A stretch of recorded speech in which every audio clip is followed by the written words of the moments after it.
Olá, boa noite a todas e todos. Mais uma live no canal Perinatal, mais um dia para a gente trocar experiências, compartilhar ideias e conhecimento.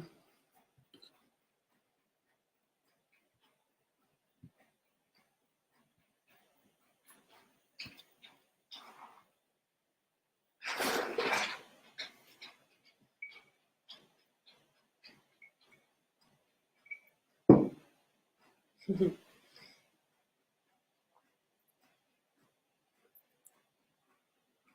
esquece de tirar o som.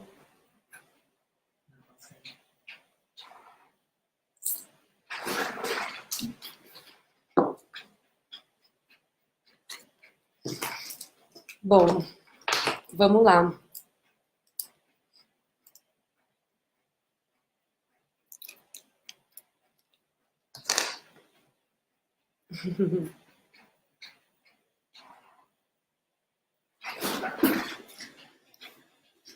Na última live que teve, a gente, das últimas lives, principalmente, dois assuntos foram os assuntos que mais quiseram saber, que foi a questão do parto em casa, o parto domiciliar, que a gente conseguiu falar até que bastante sobre o parto domiciliar, não todos os detalhes, ainda tem muito mais que a gente pode conversar sobre, que a gente vai conversar sobre, mas também sobre a questão do plano de parto. A questão do plano de parto, né? Que é uma ferramenta, um documento para que você consiga ou chegue mais perto de poder ter um parto, uma experiência de parto que você deseja. Então, é um plano do parto que você deseja, né? Logicamente, pensando sempre que coisas podem acontecer durante o trabalho de parto, em parto, e que esses planos podem mudar, mas sempre focando no que você gostaria como experiência. E para falar do plano de parto, para a gente saber como montar esse plano de parto, é importante a gente saber o, o que a gente está se protegendo com esse plano de parto. Por que que eu preciso escrever um documento que vai dar as minhas preferências durante o trabalho de parto? Porque já não é garantido, né? Já não é um direito meu ter uma experiência boa de parto. O que que acontece na assistência obstétrica? Para que eu tenha que fazer um documento dizendo o que eu quero, o que eu não quero, né? A grande questão são as intervenções obstétricas, tanto as necessárias e as desnecessárias, né? O plano de parto, ele tenta diminuir a chance de intervenções desnecessárias. E que se essa intervenção for necessária em algum momento, que ela seja realmente necessária, né? E como saber que ela é realmente necessária ou não, né? Então, é importante saber que tipo de intervenções existem e para que elas são usadas ou eram usadas, qual que é o benefício e o risco delas serem usadas para eu saber se eu quero essa intervenção, se não, tem intervenção que eu posso escolher ou não, né? E então, o que que é a intervenção? O que que a gente chama de intervenção? A intervenção é todo o procedimento que é realizado tanto com a mãe e com o bebê, que pode interferir no processo fisiológico do parto em si, né? Então, a gente tem alguns tipos de intervenções. Tem intervenções que são, dependendo do momento, são realmente necessárias, dependendo do momento. Então, num parto que está acontecendo fisiologicamente, o mais natural possível, e está dando certo, não existe o porquê ter intervenção. Não existe o porquê você querer acelerar, né? Não tem por que você mexer numa coisa que está dando certo, certo? Então, a intervenção é para ser usada quando realmente necessária. A gente tem as categorias. Intervenções, que horas que essa intervenção pode ser usada? Tem intervenções que são sabidamente desnecessárias, que elas não devem ser usadas, e as intervenções que, dependendo do quadro que se apresenta, você escolhe essa intervenção para ajudar o processo fisiológico. Então, a intervenção é todo o procedimento realizado na mãe do bebê. Procedimento médico, né? Na mãe do bebê. Ou não médico também. A gente vai chegar lá. A questão do porquê que a gente tem que do porquê que a gente tem que se saber sobre essas intervenções, por que a gente tem que estudar as intervenções. Porque algumas dessas intervenções, elas são mais convenientes para os médicos e elas são realizadas sem nenhum critério, né? Muitas vezes em todas as mulheres, e essas intervenções muitas vezes fazem parte da rotina hospitalar daquela maternidade que a gente quer ter o bebê, né? Então, só. Cadê o bebê? Certo? Então, vamos começar pelas intervenções. A ocitocina sintética, no caso. A ocitocina sintética, ela é um hormônio. A ocitocina em si, ela é um hormônio produzido pelo corpo feminino, pelo corpo da mulher, né? Ela é produzida por todos nós produzimos ocitocina. Ela é um hormônio que está presente em várias partes da nossa vida. Quando a gente sente prazer, quando está feliz, quando se sente amado, ela está agindo, né? Tanto em relacionamentos afetivos, quanto em relações. Quanto em relações de amizade, trabalho e tudo mais. E ela está presente no trabalho de parto. Ela é quem guia o trabalho de parto, né? Então, o cérebro, ele produz a ocitocina, e a ocitocina que vai trazer as contrações para a dilatação. E depois, quando já está dilatado, ela continua participando do parto. E depois que o bebê nasce, a placenta sai, diretamente ela já começa a dar o reflexo da amamentação, do leite, né? Da injeção do leite.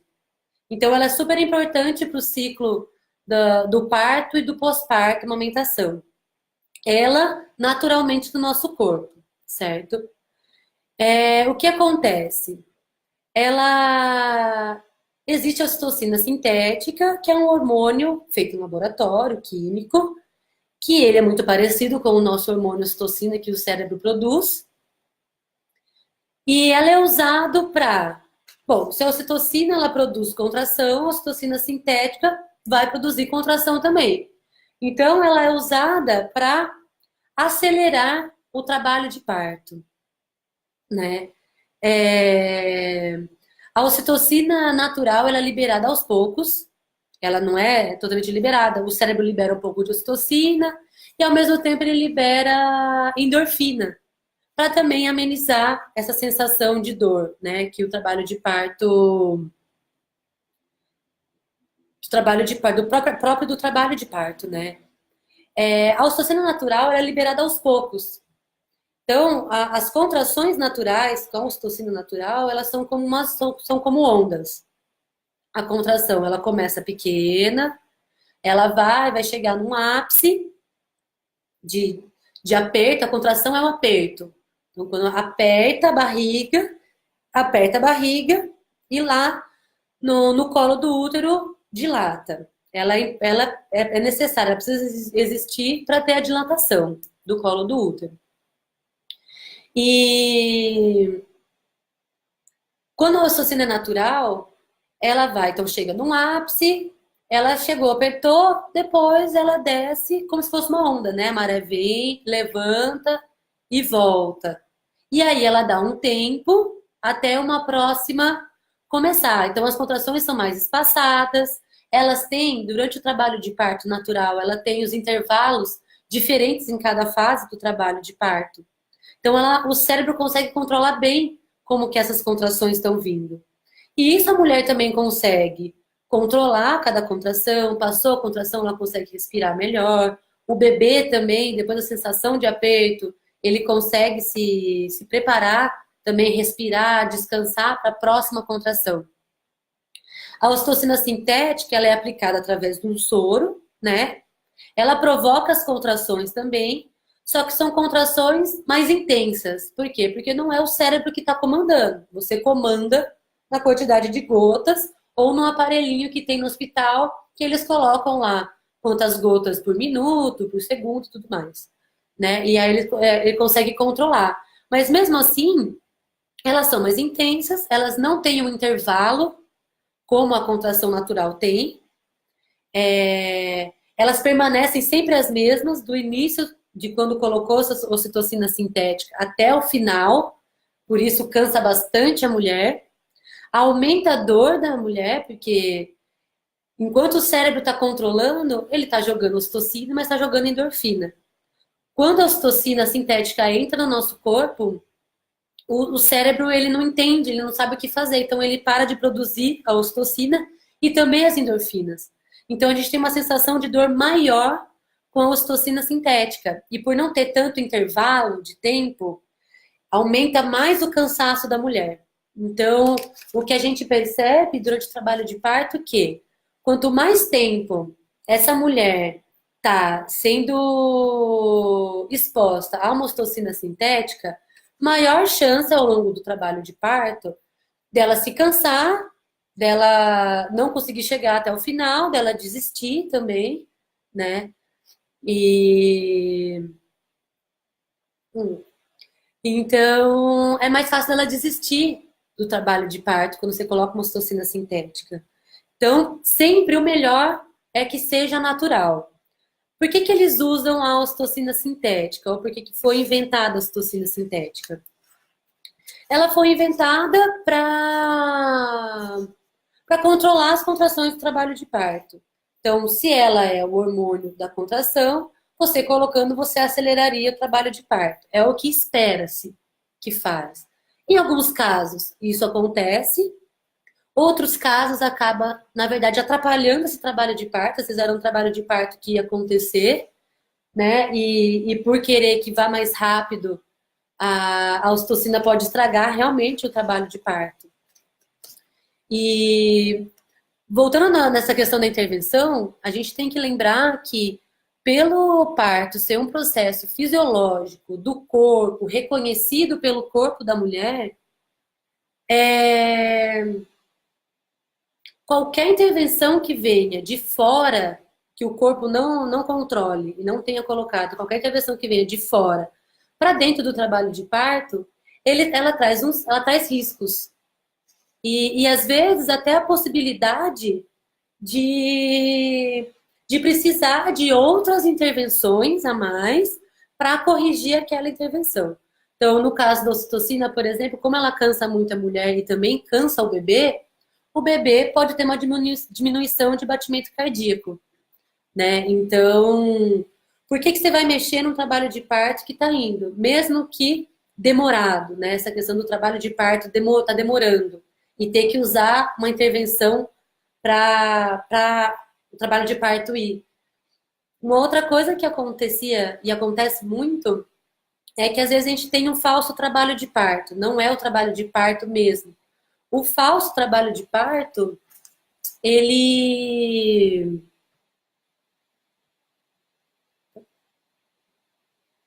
o falso trabalho de parto, ele engana bastante, né? O falso trabalho de parto é o pródromo, é chamado de pródromo, e é um treinamento do corpo para a hora que começar o trabalho de parto, o corpo já tenha treinado, né? Normalmente a primeira gestação do primeiro bebê, você tem mais pródromos, né? Você tem mais chance de ter mais pródromos e ter mais esse treinamento de pródromo também. Conforme eu vou falando aqui, se vocês quiserem, vocês vão perguntando também, que eu volto e explico certas coisas que às vezes não ficou tão bem explicado, né? E situações específicas para essa ocitocina sintética entrar. Quando que ela é realmente necessária? Então, no caso de indução de trabalho de parto, você passou das 41 semanas, está chegando na 42, vai precisar de alguma intervenção, você não entrou em trabalho de parto, você pode usar a ocitocina. Há controvérsias, porque a ocitocina sintética ela não pega num colo do útero que não esteja favorável, que chama, então não adianta colocar em qualquer mulher, de qualquer jeito, que às vezes a ocitocina não vai pegar mesmo. E em caso de distócias de parto, né? Então a distócia de parto seria alguma coisa que acontece que saia do normal, aquele trabalho de parto. O parto demorado estaria dentro dessas distócias. Mas o parto demorado a gente sabe que tem que tomar muito cuidado, porque cada mulher tem um parto, cada mulher tem um tempo, até de assimilação desse parto. Então, o que é um parto demorado? O que é demorar um parto se o bebê está bem e essa mãe está disposta, né? Então, distócia do trabalho de parto, mas também muito bem vista, que horas que vai entrar, se esse colo está favorável e tudo mais. E na questão de hemorragia pós-parto. Então, às vezes, após o parto, na hora de nascer a placenta, pode sangrar um pouco a mais e pode trazer hemorragia. Então, eles colocam, injetam um pouco de ocitocina, porque a ocitocina também, ela para as hemorragias. Então, ela é importante, a ocitocina. No caso de uma indução, no caso de uma hemorragia, ela é importante. Ela não é uma intervenção que ela não é necessária em momento algum. Ela pode ser necessária em certos momentos, né? Não pode ser usada indiscriminadamente, em qualquer ocasião, em toda mulher. Antigamente, a ocitocina era usada em todas as mulheres, então toda mulher que chegava em trabalho de parto, ela já era encaminhada para colocar o sorinho, né, o famoso sorinho, para ajudar esse trabalho de parto. E eu estava falando da questão das mulheres do falso trabalho de parto, que às vezes você está com contração, elas estão intensas, a gente chega a achar realmente que é o trabalho de parto, mas não tem dilatação. E a gente chega, às vezes, no hospital achando que é trabalho de parto, você não vê dilatação, e chegando no hospital você tem tempo, né? Acaba tendo um tempo. E como não é o trabalho de parto, não vai haver dilatação. E acaba que é aquela falácia do eu fui para cesárea porque não tive dilatação, tentaram colocar o soro para adiantar o trabalho de parto, não estava dando certo, e aí eu acabei indo para cesárea. Mas muitas histórias têm a ver com o fato de realmente não estar em franco trabalho de parto. Por isso que agora muitas maternidades, muitos hospitais estão fazendo o seguinte: a mulher chega, se ela tiver com menos de 4 centímetros de dilatação, ela é mandada para casa de novo, para esperar mais um tempo, para daí sim se confirmar que é um trabalho de parto, e aí ela poder dar entrada na maternidade. Algumas mulheres ficam um pouco incomodadas com isso, porque é ruim você ir para casa com contração, não saber na hora, não sabendo o que acontece com você, o que vai acontecer, se aquele bebê vai nascer em casa ou não. É por desconhecimento nosso mesmo. A gente não tem conhecimento das fases, muitos lugares não tem roda de gestantes. É uma coisa nova, tem que buscar bastante informação para saber o que é normal, o que acontece no trabalho de parto, o que você pode esperar, o que a gente pode esperar do trabalho de parto. Então, às vezes, não sabe. Por isso é importante, muitas vezes, uma doula. É importante você e o seu acompanhante estar sabendo o que está acontecendo, estudar, procurar se informar bastante, porque já evita esse caso de chegar no hospital muito cedo e evita também e entende o porquê que é mandado embora para casa, às vezes, porque o trabalho de parto pode demorar. E quanto mais você fica no hospital ali, quanto mais tempo você fica no hospital, mais tempo dá brecha para você também se estressar, ter medo, tensão, e também de você ficar ali sobre o relógio, né? E é ruim ficar sobre o relógio durante o trabalho de parto. E o trabalho de parto não obedece tempo, né? Ele não obedece o tempo nosso, né? O nosso tempo, enquanto o bebê tá bem. E a mulher está disposta, o trabalho de parto continua. Né? Essa é uma das intervenções, que é importante saber, porque no plano de parto você vai colocar.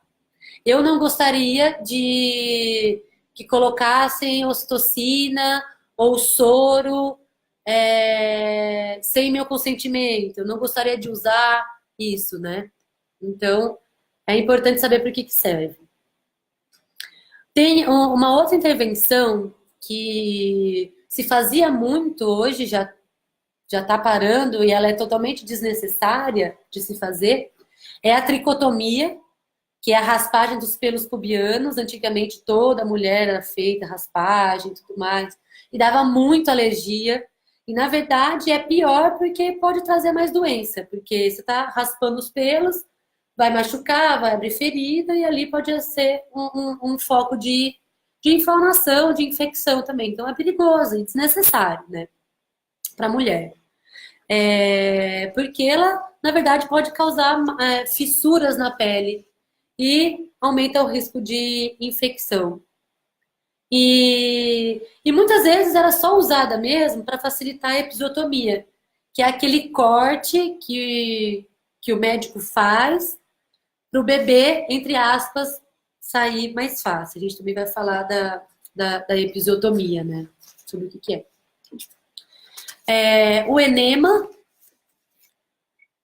E aí no plano de parto você vai colocar também, não aceito tricotomia, tá? O enema também era uma intervenção que era muito usada durante o trabalho de parto, que consiste em uma lavagem intestinal. Então, porque durante o trabalho de parto e o parto em si, a mulher pode fazer cocô mesmo. O bebê está fazendo pressão no colo do útero, depois da passagem do bebê, ela também comprime o canal do ânus, então é normal que se tiver algum resto de fezes ali, ela saia. Mas ela não sai em forma de diarreia, ela é um cocô consistente, a gente limpa na hora também, não fica ali o cocô com o bebê e tudo mais. E sabendo que pode ter cocô na hora do parto, achou-se que fazendo uma lavagem intestinal e evitar certas coisas. Mas a questão ela não evita a eliminação de fezes durante o trabalho de parto, porque pelo contrário, é um jato de água, então ela acaba amolecendo muito mais o cocô e aí ele sai de forma líquida, aí parece uma diarreia mesmo, o que dificulta muito mais essa higiene da mulher, porque se a gente deixa que aconteça o cocô mesmo, o cocô sai, limpa e tranquilo, né? O bebê vai passar por ali tranquilo. E agora com essas fezes líquidas é muito pior, né? Não tem nenhum benefício para a mulher a lavagem intestinal, não tem para a mulher nem para nada. E ainda pode causar irritação e colite intestinal, né? Que você faz a lavagem, o intestino ele fica com algumas contrações, né? Como a irritação. Então, já é uma coisa que hoje em dia não se faz e você pode negar, se quiserem fazer, a hora que você for admitida na maternidade, se quiserem fazer, você pode negar. Colocando no plano de parto, você já garante que já está falado que você não quer. Mas que se na hora do trabalho de parto falarem para você que eles que querem fazer, você pode negar. Não é uma intervenção, é uma intervenção que é totalmente desnecessária. Essa é da categoria de intervenção totalmente desnecessária. A outra intervenção é a monitoração fetal contínua, que ele chama o cardiotoco, né? Cardiotocografia. Ele é um exame que vai avaliar os batimentos cardíacos do bebê e identificar se tem algum sofrimento fetal, né? Durante as contrações e também fora dessas contrações, né? O que acontece? Como que é esse exame? Você fica em trabalho de parto, né? Nesse caso, em trabalho de parto pro plano de parto. Você fica deitada com 2 faixas na barriga, com uns sonarzinhos, né? E você fica ali 20 minutos, quando não 30 minutos, sendo conferida ali, né? Sendo feita essa avaliação específica. Só que você, em trabalho de parto, né? Com contração, muito raramente você vai conseguir ficar deitada meia hora esperando esse exame ser feito. Esse exame, ele é indicado para casos específicos onde os médicos querem ter uma avaliação mais detalhada da situação. Pode causar muito estresse também esse exame, porque você fica deitada com contração.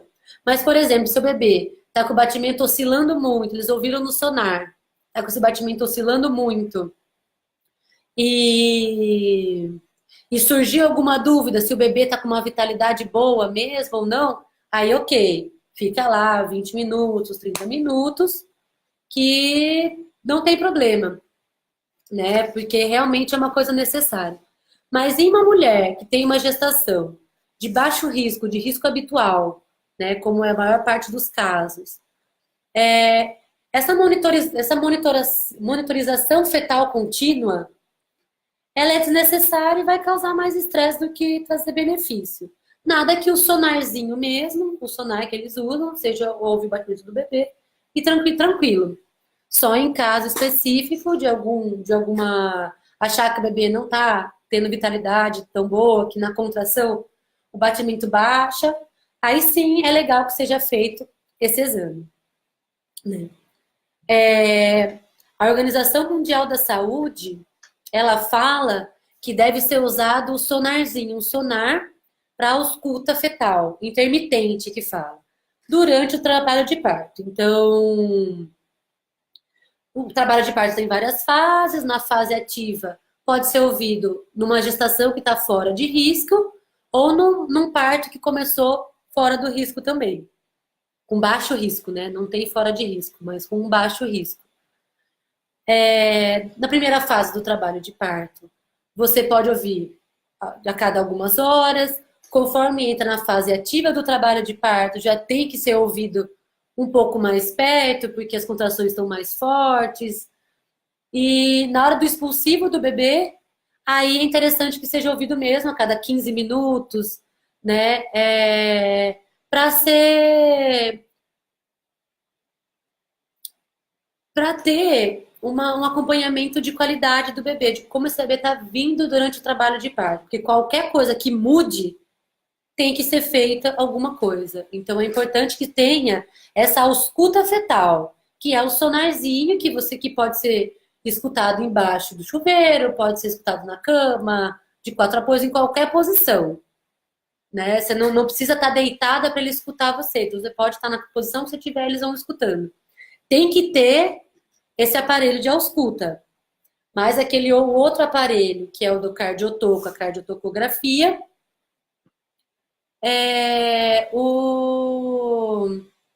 só em casos realmente que tem alguma dúvida da vitalidade do bebê, né?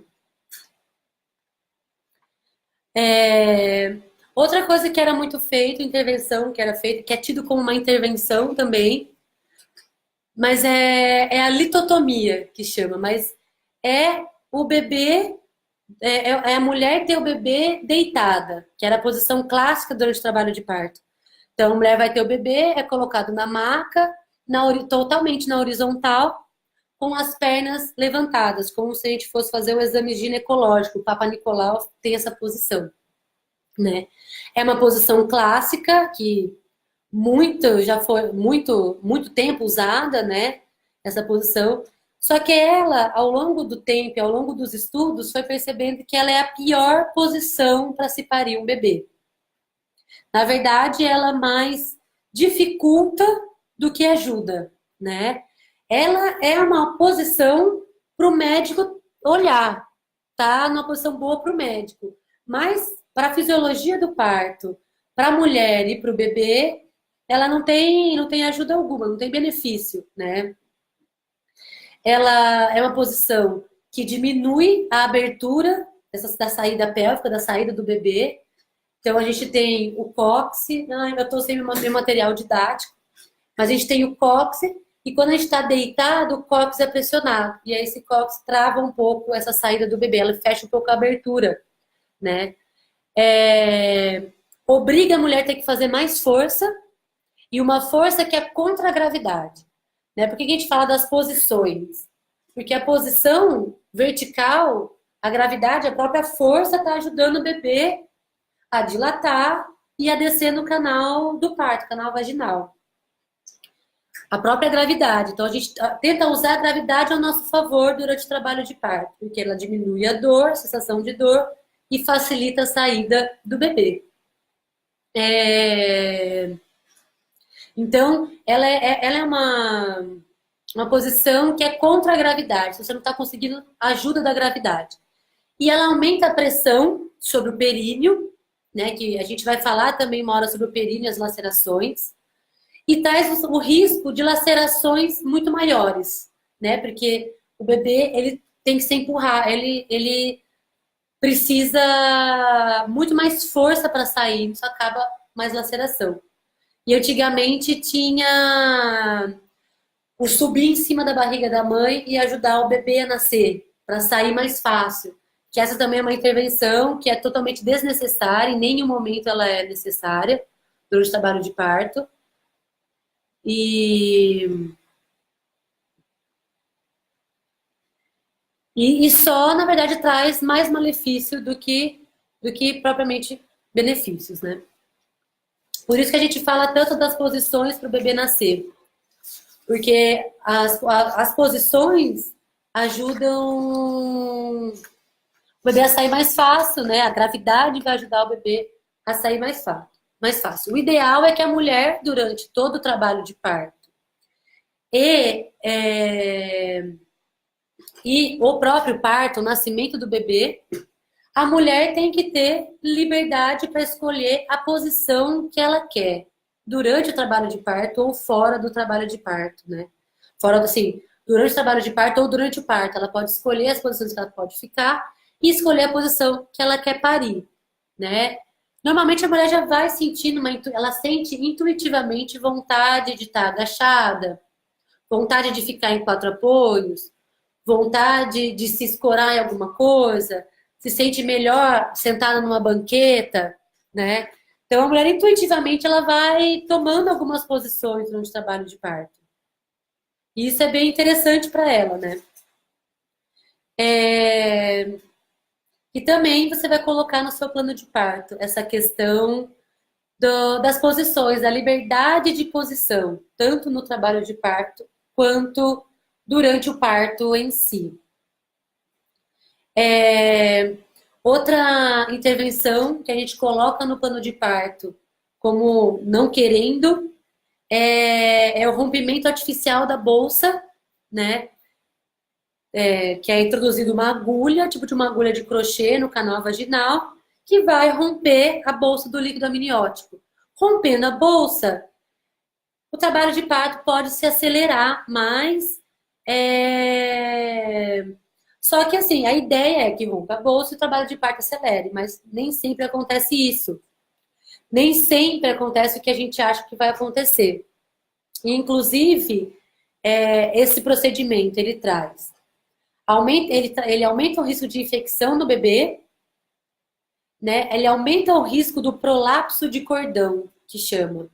Porque quando você rompe a bolsa artificialmente, às vezes a cabeça do bebê está muito alta, tá alta ainda, ela não está grudadinha no colo. Faz com que esse vácuo, na hora que desce a água que rompeu a bolsa, faz com que o cordão ele entre primeiro, ele saia primeiro do que a cabeça, né? Ele venha primeiro do que a cabeça.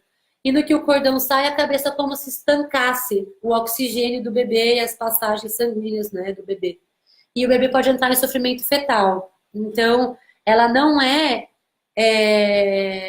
uma intervenção que tenha que ser usada, né, de qualquer jeito, em qualquer hora, ou porque quer acelerar o trabalho de parto. Tem que tomar muito cuidado, porque ela traz mais complicação e às vezes traz a cesárea de emergência, né? Então, deixa a bolsa romper normalmente, sem precisar de rompimento artificial, porque você garante maior saúde da mãe e do bebê e menor risco.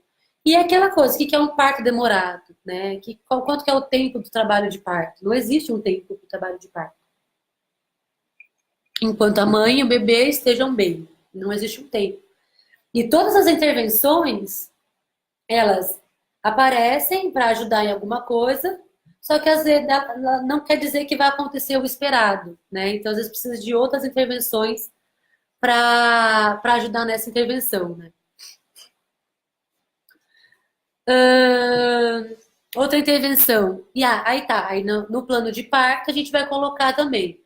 Não aceito rompimento artificial de bolsa, né? Você pode negar durante, se em algum momento a equipe te oferecer isso como uma conduta, mas o plano de parto é legal que já tenha também para mostrar que você sabe, né? Para mostrar que você entende do que você está falando.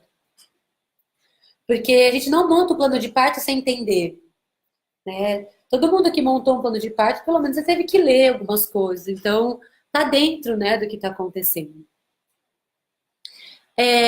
Outra intervenção também que a gente coloca no plano de parto é a questão do fórceps e do vácuo extrator, né? São instrumentos usados para puxar o bebê do canal de parto. Eles só devem ser usados quando tem uma indicação muito clara, né, para ter que tirar esse bebê do canal vaginal. É no expulsivo. Você passou toda a dilatação, chegou até o 10, e na hora que o bebê está passando no canal vaginal, de alguma forma, o bebê entrou em sofrimento no meio do canal do parto, isso é muito perigoso, o bebê não pode ficar lá muito tempo, e não tem às vezes como nascer de cesárea mais, porque ele já entrou no canal, não tem como puxar ele de volta. E no caso de alguma da mulher aumentar a pressão muito rápido, né, ter hipertensão na hora do expulsivo também, é um caso de se usar, né? Entre o fórceps, que é aquela colher, né, que é de metal, que muita gente já conhece, entre o fórceps e o vácuo extrator, o mais leve, o que traz menos problema é o vácuo, né? O fórceps é aquela colher que colocam, prende a cabeça do bebê e vão tirar. O vácuo, eles colocam no canal, eles trazem, né, essa puxada do vácuo, e aí ele traz o bebê nesse vácuo. Então, não é a questão de apertar a colher, né? Por isso que o fórceps é mais perigoso, porque o fórceps, você pode fazer muita força na colher ali e tirar o bebê e pode ter lesão. Por isso que ele não é uma intervenção também que é para ser usada de qualquer forma. Só porque o bebê está no canal de parto há muito tempo, mas o bebê está bem, não é preciso usar fórceps. É só em caso de realmente o bebê entrar em sofrimento fetal no canal de parto, que impossibilite uma cesárea, ou a mulher ter alguma síndrome hipertensiva durante a expulsão, né, durante o período expulsivo do bebê. Uma outra intervenção também que é usada eu falei da manobra, né, de Christeler, que chama, mas é quando a equipe, o médico, o enfermeiro sobe na barriga da mulher para empurrar o bebê, como se fosse para ajudar ela ou o bebê a nascer. Mas, de acordo com a Organização Mundial de Saúde, é muito prejudicial, tanto para a mãe quanto para o bebê. Aumenta o risco de laceração do períneo, aumenta o risco de lesão nos órgãos da mulher, também hematomas, óbito fetal também. Então, é uma intervenção muito perigosa. A manobra de Christeler, ela é uma intervenção totalmente desnecessária. Ela não é para ser usada em nenhum momento, ela não tem benefício algum. Inclusive, ela é uma forma de violência obstétrica. Que se você sentiu durante o trabalho de parto, se alguém fez isso, se você após o parto teve alguma lesão também por causa de uma manobra feita como essa, manobra de Christeler, que é de subir em cima e empurrar, você pode entrar com denúncias e tudo mais, porque ela já é tida como violência obstétrica, né? Os puxos dirigidos, também no plano de parto a gente coloca, porque não quer manobra. Os puxos dirigidos também é uma intervenção que ela não tem benefício algum para a mulher. Muita gente quer ficar falando, faz isso durante o trabalho de parto, faz força de cocô, força lá embaixo, vai, mãezinha, de novo, faz a força, assim, assim, assado. Então, não é interessante que digam para nós a hora que a gente tem que fazer força. O nosso próprio corpo indica isso essa hora. Ele tem as contrações e tem todas as fases exatamente, porque ele indica a hora que vai fazer força. Então, a gente sabe a hora de fazer força, não precisa que fique falando o que tem que fazer. Até porque fica mais doloroso o trabalho de parto, é prejudicial, fica cansativo e muitas vezes é uma coisa bem ineficaz, não vai ajudar em nada ter os puxos dirigidos, né? Então, o ideal é que realmente não se fale que hora tem que fazer a força ou não. Você vai saber, o bebê faz também a sua parte, você como mulher faz a sua parte também. Não precisa. E você pode falar não, e no plano de parto a gente coloca também. Não gostaria que fosse indicado os puxos dirigidos. Gostaria de fazer força a hora que eu achar que eu tenho que fazer a força. Uma outra intervenção que é muito importante de se falar e que ela hoje já tem profissionais que estão assim em 0%, há mais de 12 anos não fizeram nenhuma episiotomia, que é aquele corte no períneo que ajuda, entre aspas, o bebê a nascer. Ela é uma intervenção que ela não deve ser usada nunca, né? Então, já tem profissionais que estão aí há muitos anos sem fazer episiotomia e bebês nascendo normalmente, tranquilamente. É melhor que tenha uma laceração natural do períneo, que ela cicatriza mais rápido, o corpo já espera essa laceração. A laceração natural acontece no lugar adequado para acontecer, numa pele fininha, que é fácil depois de cicatrizar, né? Evita, né?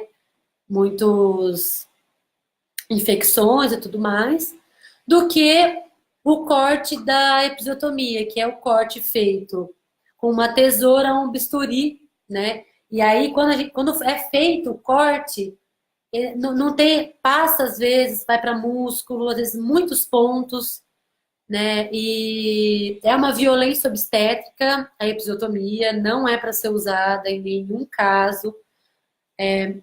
E traz muito malefício para a mulher, principalmente para a mulher, porque às vezes precisa de muitos pontos, essa mulher fica com dificuldade, às vezes, a longo prazo, de sentar, dificuldades na hora de ter relação sexual, dores na hora de ter relação sexual.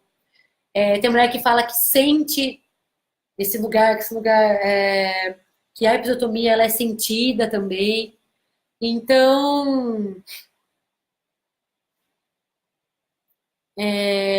ela já é uma intervenção que ela não deve ser usada em nenhum momento. A Organização Mundial de Saúde já fala sobre isso, né?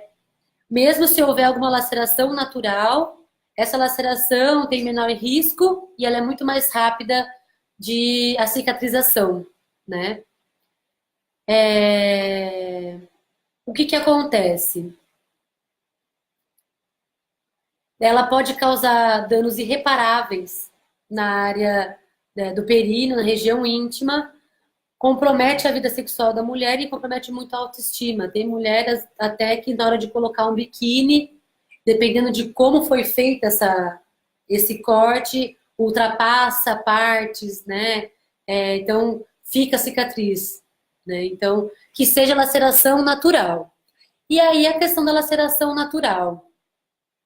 A laceração natural, ela é esperada, uma laceração natural, ela pode nem precisar de sutura, pode cicatrizar naturalmente, sem precisar de de muita coisa para cicatrização, né? Ela não tem tanta complicação assim. E, e dependendo de como você coloca essa mulher, dependendo da posição que você coloca, por isso também a posição vertical na hora do trabalho de parto, porque a gravidade vai ajudar e vai abrir também maior espaço. Então evita a laceração, lacerações que precisam de sutura, né? Por isso que é importante ter esse livre caminhar e a escolha livre da mulher do trabalho de parto em si, né? Ela é uma violência obstétrica, como eu falei, a episiotomia. Ela não tem estudos que vão validar essa prática. Ela pode falar que ajuda ao bebê a sair mais fácil, pode ajudar, mas você tem que olhar ali os riscos-benefícios, né? Dessa intervenção. Então, a hora que a gente coloca no plano de parto, sobre a episiotomia, a gente também coloca.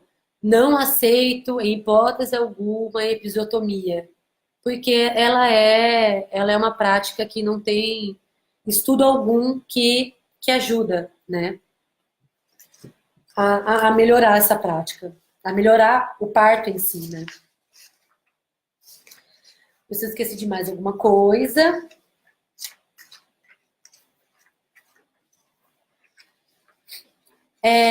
Uma outra coisa que acontece no pós-parto, na mulher, que é a atração da placenta,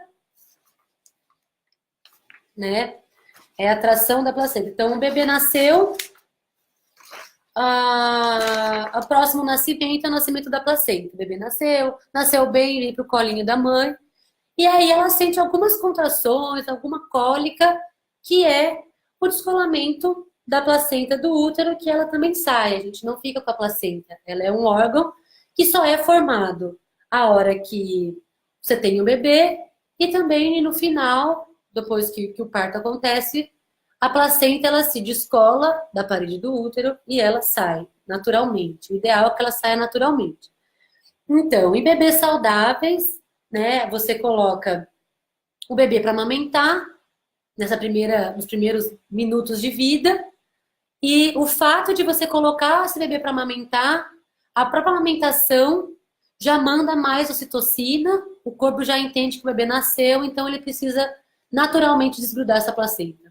Se você espera, ela sai naturalmente, principalmente usando a amamentação como ajuda. Mas o que era feito? Qual a intervenção que pode ser feita, né? É a tração da placenta. Então, é não esperar que a placenta se desgrude da parede uterina, mas ficar a placenta tem o cordão é ligado no bebê. Então, numa ponta é a placenta, na outra ponta do cordão é o bebê. Então, quando corta o cordão do bebê, fica a placenta ainda com o restante do cordão que tem. E a tração controlada é como se o cordão ficou para fora da vagina e alguém fosse lá e ficasse puxando a placenta para ela desgrudar, sem ser naturalmente, né? Por que eles fazem essa tração da placenta? Porque eles querem acelerar, quer que a placenta saia mais rápido, né? Então é um modo forçado de fazer com que a placenta saia. Muitas vezes eles colocam às vezes, a mão no canal e tenta tirar a placenta e tudo mais. E o que acontece? Uma placenta que não desgruda por conta própria do útero, na hora que puxa, pode ficar pedaços da placenta grudado no útero.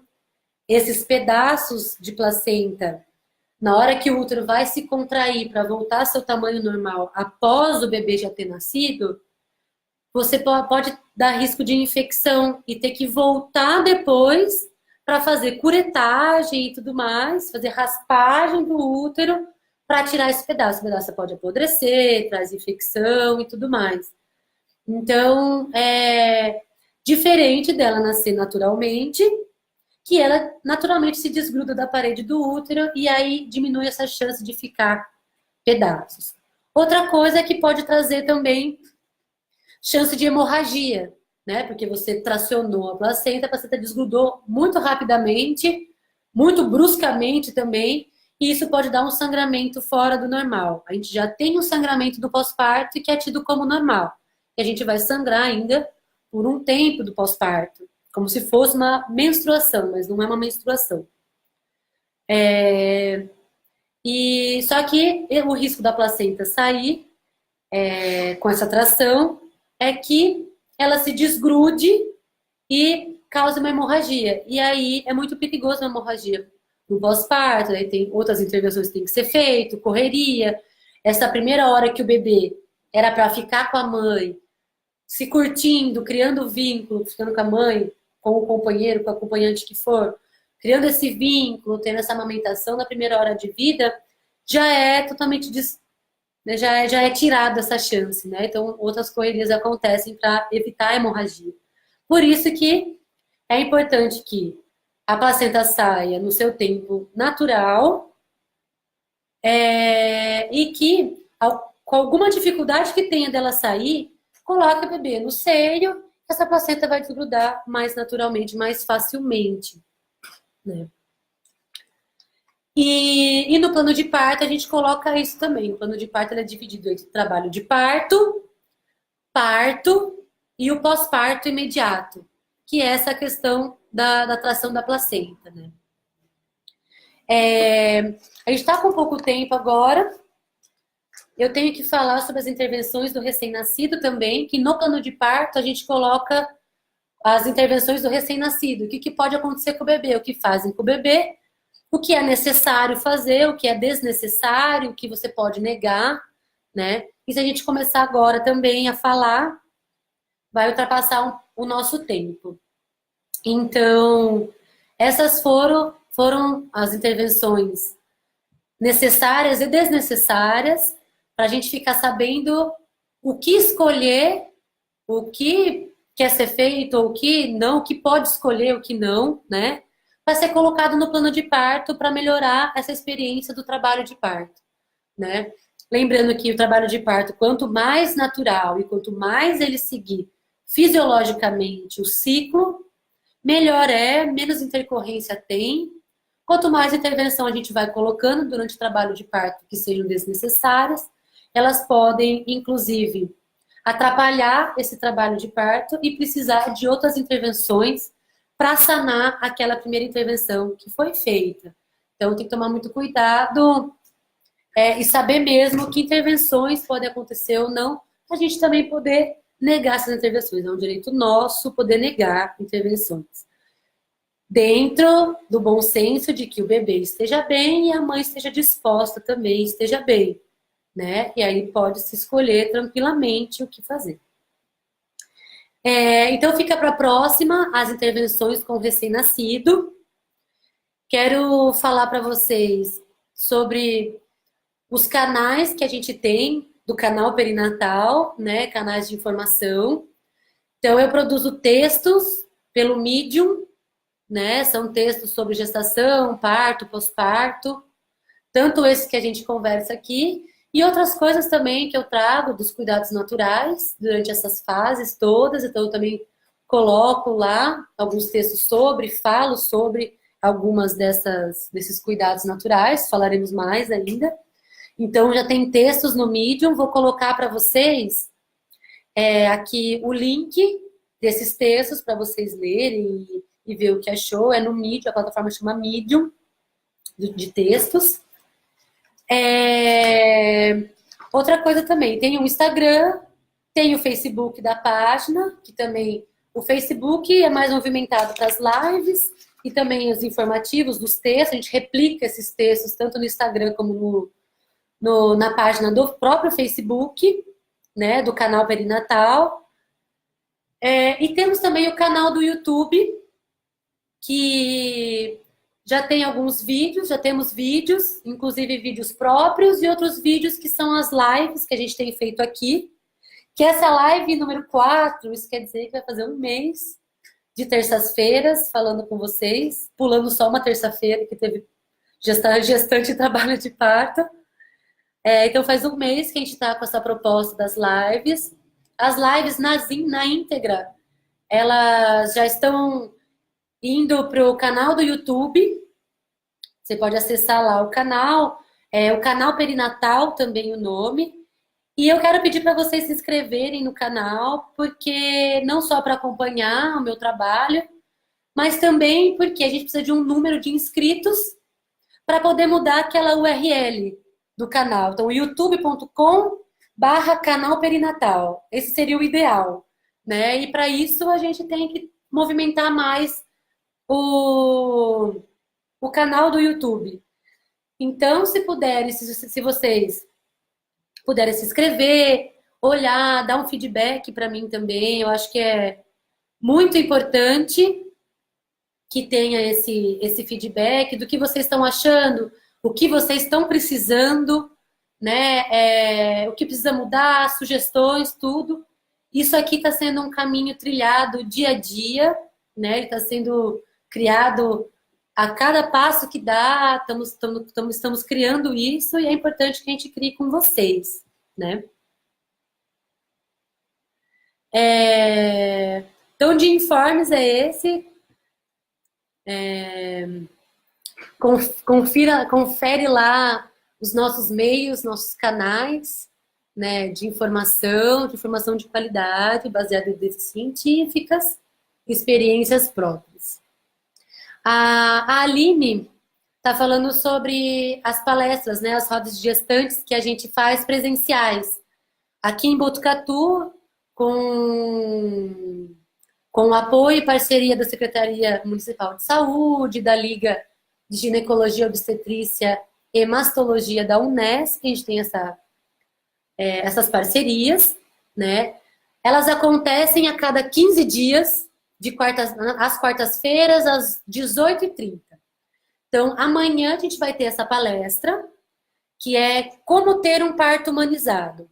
Pensando na visão Botucatu, né? Eu sou de Botucatu, então a gente vai guiar como ter um parto humanizado aqui em Botucatu, na nossa realidade daqui de Botucatu.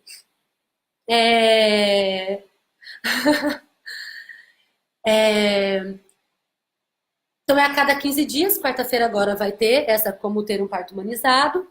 Na próxima quarta não tem.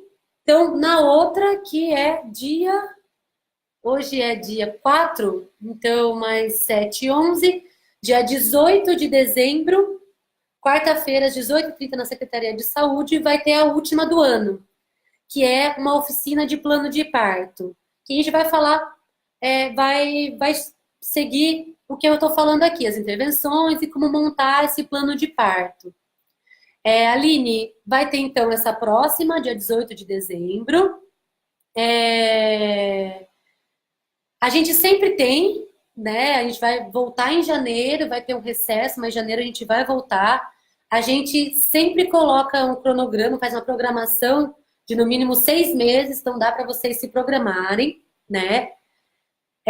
A gente recebe os acompanhantes também lá nas rodas de gestantes, pode ir com acompanhante. E no seu caso, Aline, se ele não consegue ir, você pode tentar levar outra pessoa. Ou essa questão das lives é uma boa. Se ele não consegue comparecer, você pode comparecer, se você achar, né? Se você quiser, você comparece. E se ele puder ver as lives, tirar as dúvidas que ele tem também como acompanhante, porque é importante um acompanhante estar informado, estar bem informado também, porque ele precisa saber o que está acontecendo com você, né? Então ele pode conferir nas lives. Vocês podem conferir, na verdade, juntos, e os dois juntos e a gente ir trocando, tirando dúvidas que vão aparecendo. Mas a gente tem sim, ano que vem vai continuar, com certeza. Provavelmente às quartas-feiras também, a cada 15 dias.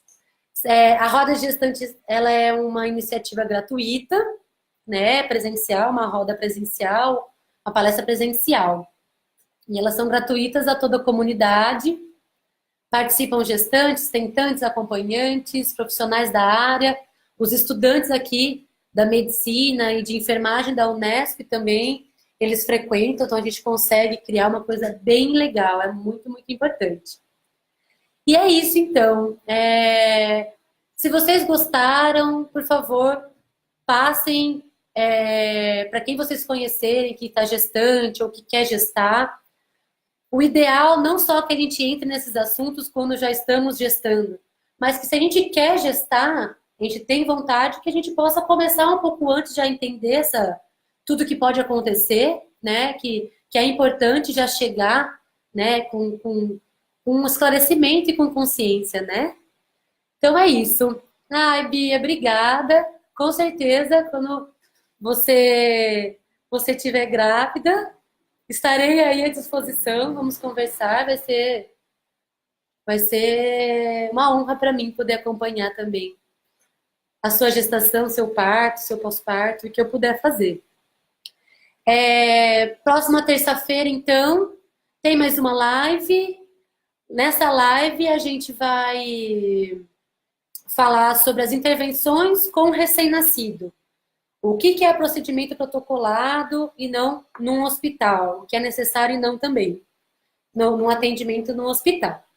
Então, até terça que vem, e é isso. Vamos disseminar essas informações e esses meios e essas ferramentas de conhecimento.